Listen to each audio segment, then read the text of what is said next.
The drive felt strange from the beginning, but after about 2 hours, I noticed something strange.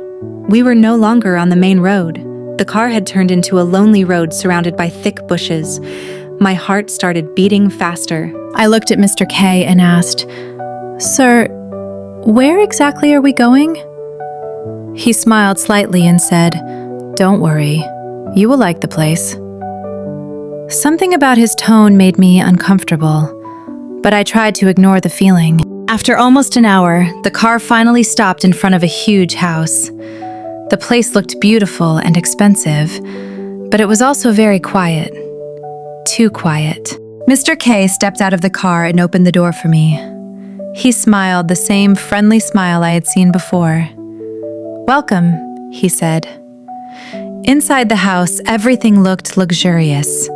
Beautiful furniture, expensive decorations. It looked like a place only very rich people could afford. Mr. K showed me around for a few minutes and then said, "You must be tired from the journey. Let me show you to your room." He led me upstairs and opened a large bedroom door. The room was beautiful. There was a big bed, a balcony window, and soft lights everywhere. "You can rest here," he said kindly.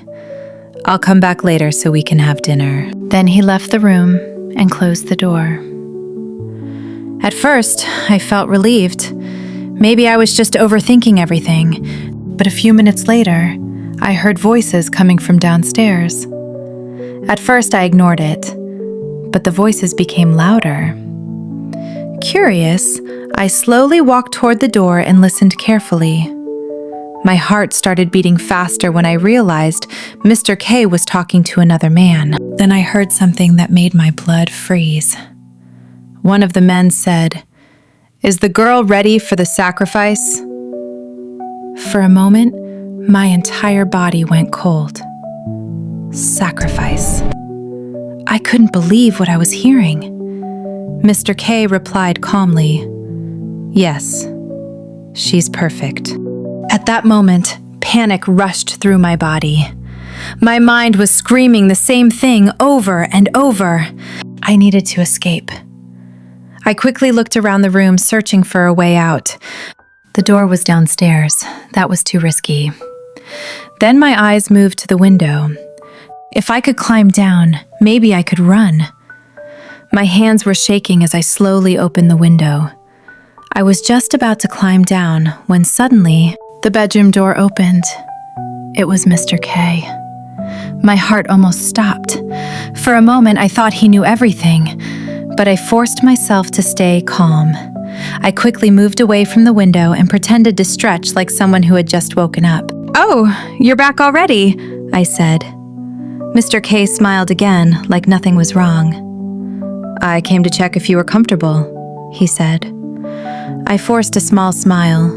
Inside, my heart was racing, but I knew one thing. I had to act normal. If he suspected anything, I might never leave that house alive. A few minutes later, he left the room again. This time, I didn't hesitate. I grabbed my phone, my bag, and quietly opened the window again. The drop from the window was high, but fear gave me courage. I carefully climbed down and landed on the ground outside. Then I ran. I ran faster than I had ever run in my life. I didn't stop, not until I reached the main road. Luckily, a passing car stopped when the driver saw me crying and shaking. He helped me get back to the city safely. That night, I realized how close I had come to losing my life. And I learned something I will never forget. Sometimes, when we are desperate for money, we ignore the warning signs. But some opportunities are not blessings. Sometimes, they are traps. That night, I escaped with my life. But not everyone is that lucky. Please be careful with the decisions you make when you're desperate.